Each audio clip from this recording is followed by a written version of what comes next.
Okay, well, I'm going to start now. It's after 2:15. My name's Mike Howarth Associates, and I want to talk about a project that took place a couple of years ago at Middlesex University.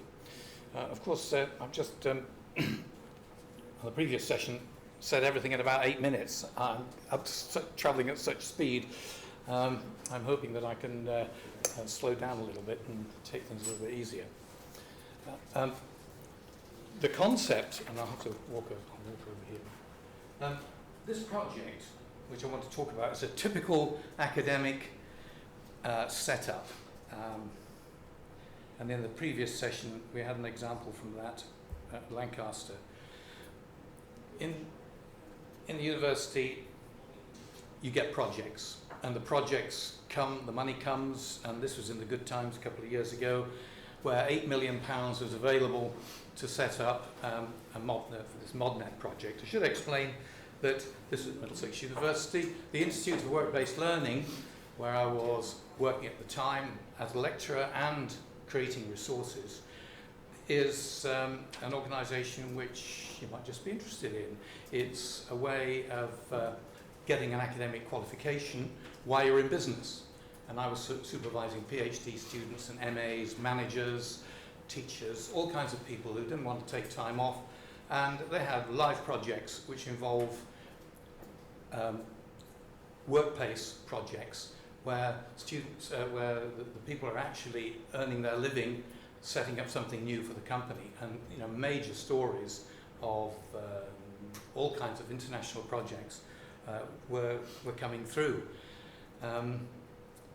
And anyway, as part of this, the idea was to have a webinar, some streaming material that would help promote it. So our audience was businesses and it was university staff. The interviewees for this little broadcast, if you like, webcast, was staff and the deans and students. And the subject, policy, success stories and things like that. One of our ideas, which my colleague and I, Skip Basil, who isn't able to be here today, is that this is actually just the beginning of something much bigger, which is useful for in an academic context, is that you get a lot of people together, you collect a lot of information and different resources, and this becomes e-publishing, rapid e-publishing. Now, this is a setup. This is all a little bit techy, but and also a little lash up after all watching these amazingly sophisticated people who probably could do all this in 2 minutes. But this is the general layout of our little studio. And what's going on here is you've got on the right there the interviewer, and on the left the interviewee. But just looking at the setup, we've got lights. We had a room which had some lighting in for various other projects. Actually, it was 3D animation and stuff like that. We've got our video recording on the right. We've got the lights. Now, the setup was, and this is important actually, because all we're doing is using laptops and webcams and Adobe Connect. Don't know anybody used Adobe Connect at all? No? It's not free, but it's available from Adobe, and it's an interface which allows all these sort of things I just explained. And it runs off a server. The university has a server, and we were using that to coordinate all this material together. So you've got the webcams stuck on top of the laptops. You've got the online audio monitoring. We've got a couple of secretaries helping us there. This is academia. We've got online mic in the middle. And we've got a moderator on the bottom left-hand side bringing in the live text discussion and PowerPoint recordings. And looking back on the other side of the room, you've got video recording, student coming and helping us do that. You've got your moderator, you've got your digital recording, actually between the two of us, you've got an audio recording in there. And we've got actually a live phone-in link as well between the two people. And actually our room that we were using, so it's just a bit of publicity for our setup. Now, this is what it looks like, okay? We don't want to show you anything because it's just too awful, really. But this is the effect of the Adobe interface actually having two people. Now normally Adobe Connect is used for one-to-one or one-to-many. So what we're actually doing is trying to control the setup so that you've got basically an interface of two people talking. So there's a live discussion going on, not just a one-to-one broadcast. And you've got the chat coming in from behind, and some PR stuff on the notes there, and the slides for various things that came up in terms of various conversations. Now, it does need a bit of setting up, and this was all done from a room that's not actually prepared in any way. So we had to knock this up, and I'll show you the sort of time scale. But this is the setup diagram, which you really need to know about, because once you link up a couple of computers like this, various things don't work, like the webcam sound, for example.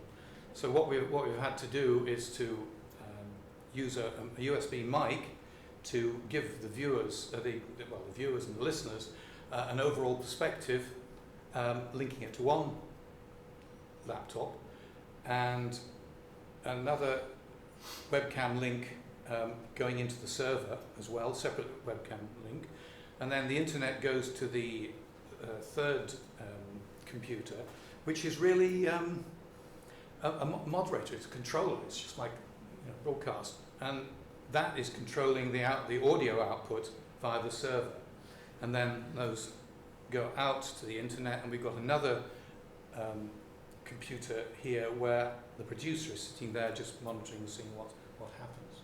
So it all looks quite complicated, but when it's set up, it all worked really quite nicely. And there is actually a quite important thing about the Adobe Connect. It had to be set up in a particular sequence, otherwise various things didn't work, and the software switched off various mics and so on. And the audio input, we had the radio mics on the presenters, and that was going into the camera and then to the computer. That's on location to record the video output. And then we had the audio mixer and all going out into a digital recorder, which was really quite a neat bit of kit. So that would run for an hour without any problem. And this is kind of the event in progress, and you can see the microphone there and the cams at the top. And the problem is that you've got this sideways view, and on reflection I think we'd do things a little bit different. And they've got in the background the people waiting to be interviewed. And this is sort of the run-up. The guests arrive and they have a little run through and get themselves practiced, check out what they're going to talk about, and get themselves ready. And then we have final systems check, everything's running, and then we were broadcasting for 1 hour at lunchtime. And off we go after the broadcast. Then something else happened now, which is that we found that it was really quite useful to interview the key speakers afterwards and really record highlights. And this is the kind of PR stuff that we were putting out. Now, as part of the sort of pre-event and post-event, we had a web page, which was a webmail, which was sent out, a web page and webmail sent out to everybody, and that had the key message, typical head of department doing the PR stuff, how your company can benefit and so on, and then the previous events stacked up. This project ran for 10 months. So there's the next content, the PR links, contact info, and the video links. Actually, that down below is the past TV links. which went onto the main website. Now, the outputs for all of this, well, what we're really trying to do is to get online direct student contact, support and advice, so we could contact a whole bunch of students who are already out there. And of course this is quite important because you've got a lot of people in business away from the university, and getting in contact with them is quite important, and give them a sense of belonging and taking part and so on. And they were the people who are phoning in or texting in. But we wanted the quality video for the Middlesex University website. We wanted some quick start student video guides, which we also generated. The sound was converted to text automatically. We tried to do that, and not very successfully. We wanted the publicity, and we wanted the PR unit advertising the project, and we wanted to skill up staff. But some of the lessons learnt about this was really not blowing one's own trumpet, but it was important to have the producer's little red book to get everything running. But the other aspects were that you really got to have some top-level support from all the management team. And again, in a university context, this is quite typical. If somebody, in fact, actually, this is what actually happened, somebody wasn't too keen on another department, with work-based learning, doing all of this new technology, quiet, request not to actually be asked to perform. You've got to have advertising. It just wasn't enough. We just didn't have enough budget to really push this, to get things going, to really get a really big audience. It did involve staff as a training exercise, and that was really quite important. Secretaries and PAs who are actually doing some courses as well at the university, and the students doing the video was also very important. We've got to have relevant content, and one of the issues about all of this is if you're trying to make an interesting program, you've got to have something which is going to really hit people.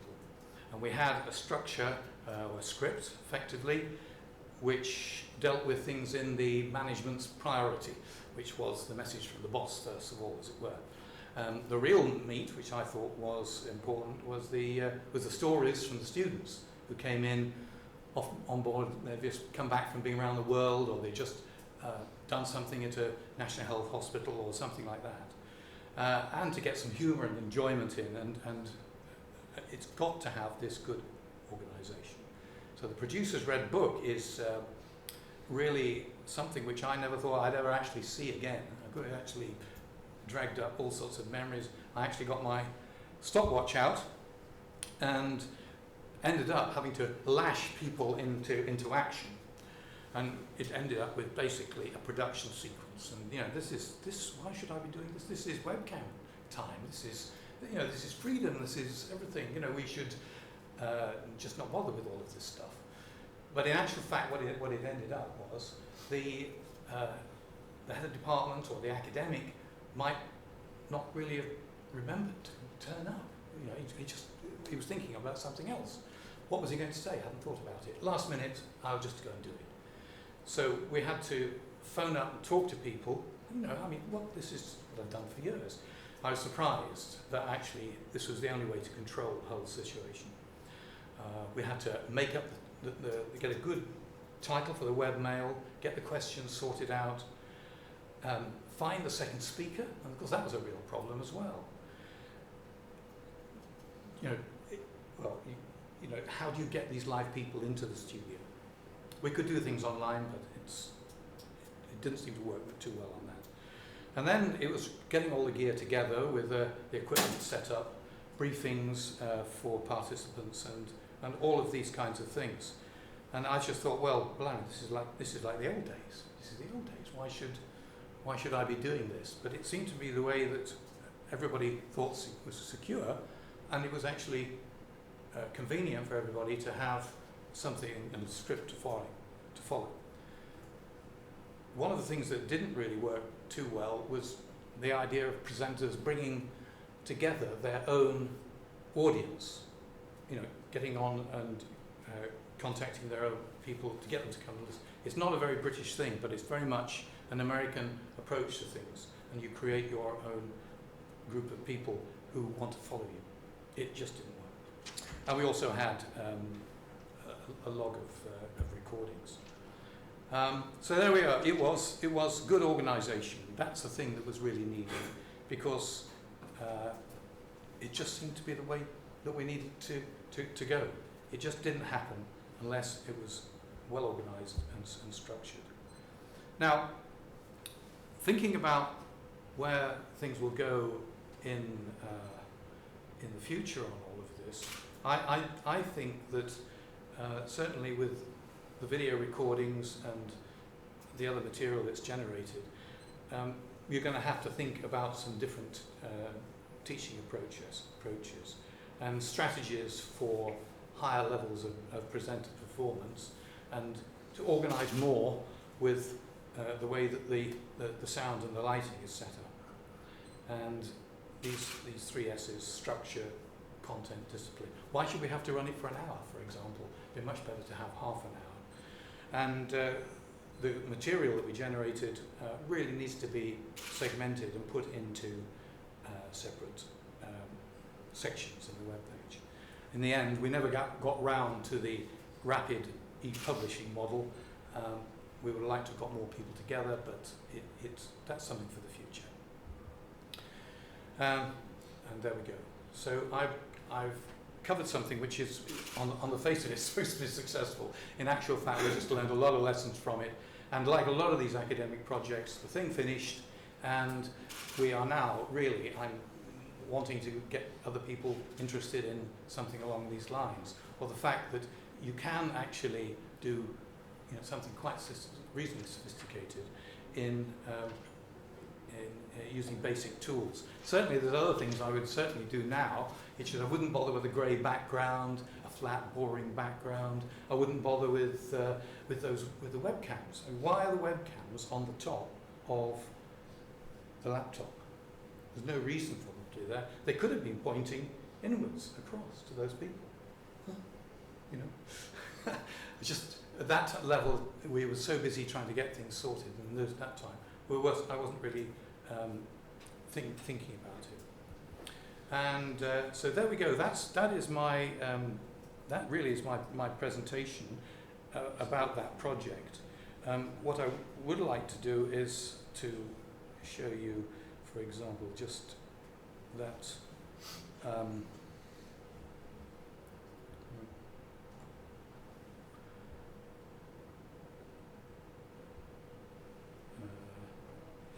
About this, looking for some videos.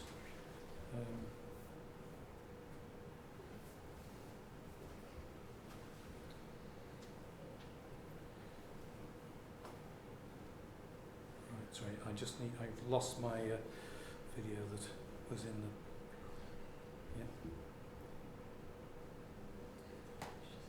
It's not in that one actually, it's in presentation.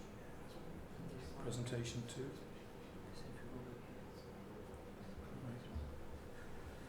Sorry about this, folks.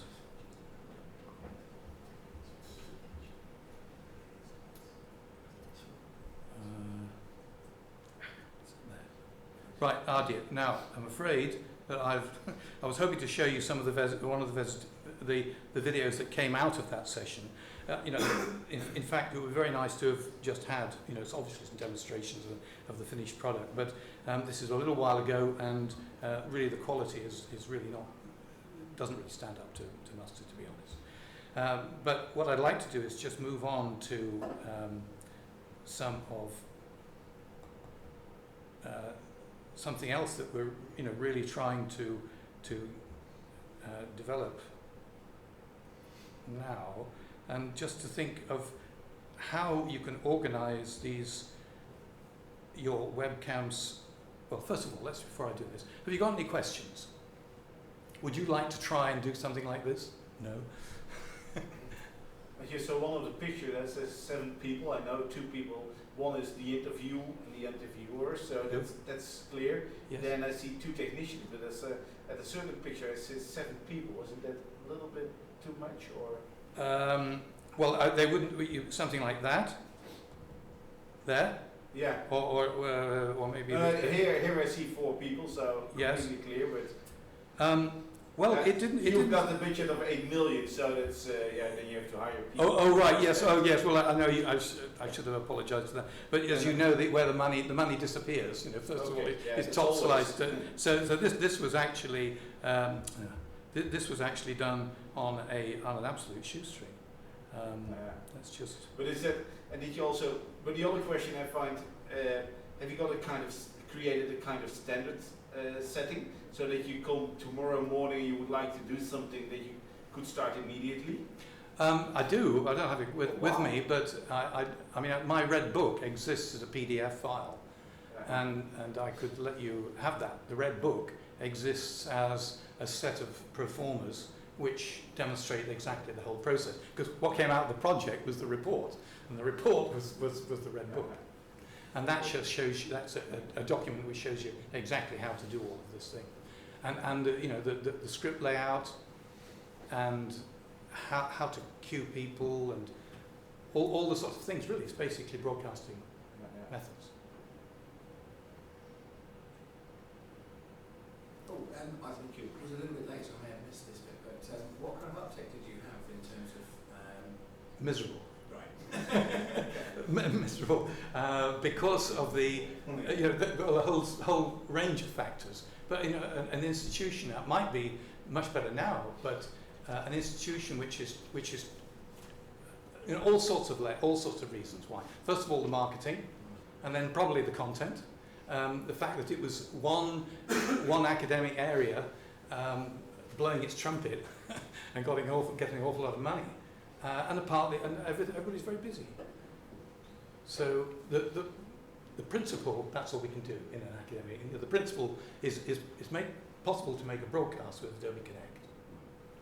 I don't even think that the Adobe Connect people are actually using it like this. So we just played with the envelope and stretched it out. And I'm sure there's now much better software to do this thing automatically. Somebody tell me there is.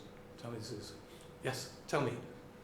Well, I mean, just to see we've obviously got a cameraman there, so if it was to be set up again, you could have an encoder on site with something like Flash Media Live. Oh yeah. And then managing stuff. And then Yes. Well, and that all of this is fantastic. Now, if we were to look forward to working in partnership with somebody who's got all the technology and wasn't charging 100,000 or whatever it was in the earlier sessions this morning, you know, the amount of budget for doing all of this thing. You still got you do have a bit of time. You've got staff, you've got people who will do it if there is an opportunity. And certainly, I don't know what, you know, to be able to have a place dedicated to this where you didn't have to set it up every once a month, twice a month. You know, that would make the whole thing so much better. Now, out of this, any other questions? Out of this, anyway, has come sort of other variations of things, and the latest sort of incarnation of the work I've been doing there. Oh. Right, we've done this. Let's look at some of the ways you can control your laptop to make things look as good as possible for you and your students. Now, I've got my laptop on a high bench, which is what I call my Churchill position. I've also got a rather nifty hairdresser's stool, which allows me to go up and down various stages. And obviously I want to get myself with a little bit of headroom here. Now, we don't want a flat-on back Give screen. themselves a better chance of Background here. producing something And I've got that's some really, pictures and so on which I put up specially, more but useful. really we want See to be that? maybe getting this little bit of depth, here a I'm little bit of talking about angle playing or around with something like light. that. Again, it's not too easy. I can move around this side, but then I've got light problems, so I've got to be a bit careful. So let's just see if we can deal with this light problem, deal with this light coming here, which isn't too good. So I've got a white shade here, which So I'm this is going to trying to pull make down webcam a little bit. Okay, that something takes that's a little bit off, not too much. better, a little more Maybe I do palatable. want to actually draw the curtain a bit here. Maybe just And this take is a on little an bit of iMac. life off there. So and now I want to So the camera's still at the top of the screen. add a bit of light here. I've got a daylight bulb at the top there, Anybody and wants I've to also do more got of this another sort of one stuff, here, that could well be useful. which is But I'm one showing white this to two academics. spotlight. They crash about. If I switch that on, And if- gives a bit of light on this side here. So, okay, so now I'm perhaps looking a little bit more even in my perspective here. I've also actually moved back a little bit there because you don't want to be too close up here, do you? Too intense and things like that. You really want to give yourself a bit of a framing. There's a little bit of shade on there. So maybe things are looking a little bit better. And all I do need to do now is warn my wife not to come in while I'm carrying on with my talk. And there she is. Right, well, this is just a number of sort of small examples that I'm just doing off the cuff to now my friend at the back there. We couldn't get out of this last time. Could you, excuse me, could you just tell me to get back out of it?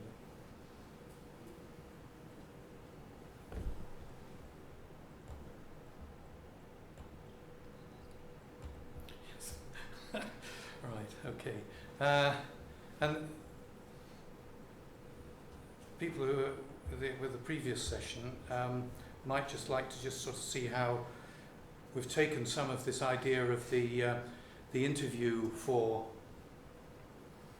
highlights of a talk and put it, instead of being at the end of a session, now I'm... So just a little bit of background about Tester. Tester started off as an HEA-funded National Teaching Fellowship project, quite small, £200,000 Okay. in 4 This is, universities. I'll give you a shot of the cathedrals of the 4 universities. with the Cathedrals edits, Group with the Universities. slides cut in. And it began as a project mainly to map program assessment. But in actual I fact, think the people on the team that run Tester felt that we needed to claw back some of the coherence of old-style linear degrees from the modular beast that we've given birth to over the last 3 decades. And one way of doing that was looking at assessment and feedback across the whole program. So what we do is we down map... there, right. Okay. Right, let's try, that's part one. Okay, what I really wanted to show you was this. The purpose of Tester is to explore program-wide assessment. So this is your sort of For opening many start, years, the your UK start point, system where has run on somebody, modular lines. the lecturer, There's a sense in actually which we does a need summary to claw back before program the lecture coherence. actually takes place. And the Tester research This is, process enables us just a to look at technique that's just assessment come up. patterns I just across thought it was whole really valuable. programs And with a view this to now sits enhancing on the them top and of a bringing web about page greater to coherence of illustrate assessment. what the rest of the lecture is So what I'm hoping to do today is to take is the going to be group about. through the Tester research methodology and the change approach, and And look in fact, at how one of the particular things is evidence that from really getting programs the idea of married up with educational not principles and just going through assessment what the lecture is principles going to be about, helps but actually program having a key teams to make teaching decisions point, about because enhancing that is what's going to their assessment across the uh, whole program, be of across most the degree interest to the program. students. when they- So we'll look when at a they couple of get- case studies So and we'll finish unpack that. them together in a participatory way, and then we'll draw down some themes about assessment and I've got the hang of feedback. it now.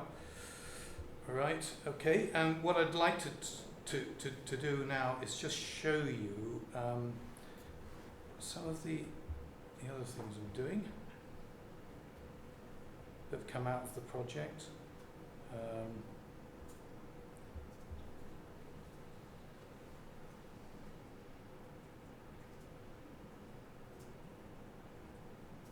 Oh, actually, we've got something here. That's the video. How did you hear about work-based learning? Can It we just was have a bit more volume partly for this? through industry activities. My This career is going with back to the Adobe webcast. I started found the off video, as a wanted to play it. broker consultant and manager, and eventually moved A bit into more training. volume, possibly?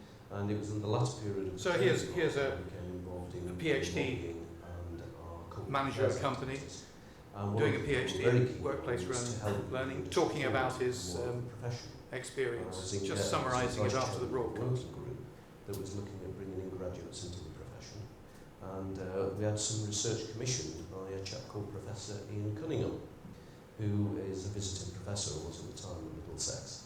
His paper was, from my point of view, very profound. I won't say it was quite Paul on the road to Damascus. Well, but this it is opened grim, my eyes. possibly, but Because what he I'm actually smiling said and was, he's some people endorsing already guessed a product in advance that new entrants into our profession would be predominantly which is graduates. Middlesex. They would want to continue with their studies beyond Chartered Financial Planner, which is the leading professional designation we can aim for. And we're looking at master's degrees and onward. And then he mentioned that work-based learning was the latest development in higher education that was probably particularly suited to our industry and our profession. And it was through that I thought, this looks good to me, possibly master's, doctorate, wasn't sure, I wanted to do something else. And Okay, so let's have a go with that. Now, another thing that has come out of this, and I'll just demonstrate it now, I'm sure as the media savvy of you will work, is to improve the, if I had a chance now doing that webinar, I wouldn't bother with the script. I'd be using this, which is Teleprompter Plus, which is greatly used in the trade. I'm pretty sure. And if we could get some of the writing done on this and have that popped up under the screen like that, something like that, on the side, with the camera above it, this would do two things. One, it would force us, the people who are taking part, to think in short sentences, as it were, and to think about what they were going to say, certainly before they did it. And it would mean that there could be a lot more flow and better general delivery having used it. So it's got two functions. This, in an academic context, it gets people to think, it gets people to plan and organise themselves, and it means that actually all these videos can be a lot shorter, because the one thing that academics can do, and I'm doing very more or less ably like this, is to keep on talking for hours and hours, and I could have actually said everything in sort of two or 3 minutes. So that's a very useful sort of thing. And I think what's happening at the moment is at University College is with the various workshops that we're running, and this is, I'm working with a group of academics who are teaching the lecturers to teach by trying out all these projects and the webinars and just using the webcam has got some real impact, and I'm looking forward to doing more of this with the current organisation. I think that's more or less what I just draw to a close then. I'm sure there's various other things I could like to say. I think it's that communication and interaction is going to happen, is going to take place, and this is possibly one of the kind of ways that it actually happens. I certainly am using the webcam to talk to my students. They can't get into Hendon, and I'm certainly using it anyway. So if you'd like to talk to me more about Adobe Connect and how it all actually happens, I'll be pleased to do so. Okay, thanks very much. Any questions?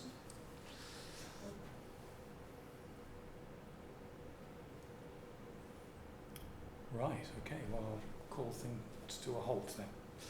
Thanks very much for your attention. Hope that's been inspirational or something.